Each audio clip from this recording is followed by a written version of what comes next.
কষ্ট তো জীবনেরই অংশ, কখনো হতাশ হয় না। জীবনের পাওয়া কোনো এক মুহূর্তের কষ্টটাই এক সময় সবচেয়ে বড় শক্তি হয়ে দাঁড়াবে। যে তোমাকে আজ উপেক্ষা করছে, ধৈর্য ধরো, একদিন তোমাকেই তার সবচেয়ে বেশি প্রয়োজন হবে। অন্ধকার ছাড়া যেমন আলোর মূল্য বোঝা যায় না, তেমনি কষ্ট ছাড়া সুখের গভীরতা অনুভব করা যায় না। দুঃখকে তোমার অগ্রযাত্রার জ্বালানি বানাও। জীবনের সবচেয়ে বেদনাদায়ক স্মৃতিগুলোই ভবিষ্যতে তোমার সবচেয়ে শক্তিশালী শিক্ষকে পরিণত হবে।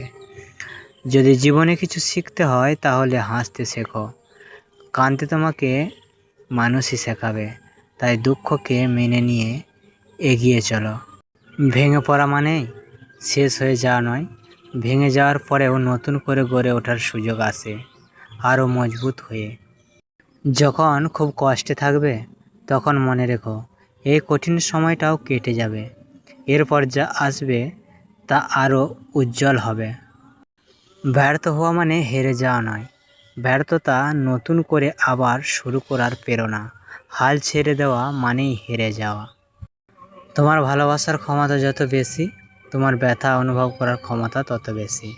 এই ব্যথাকে শক্তিতে রূপান্তরিত করো। কখনো ভেঙে পড়ো না। পৃথিবীর যা কিছু হারিয়ে যায়, অন্য কোনো রূপে সেটি ঠিকই আবার ফিরে আসে জীবনে।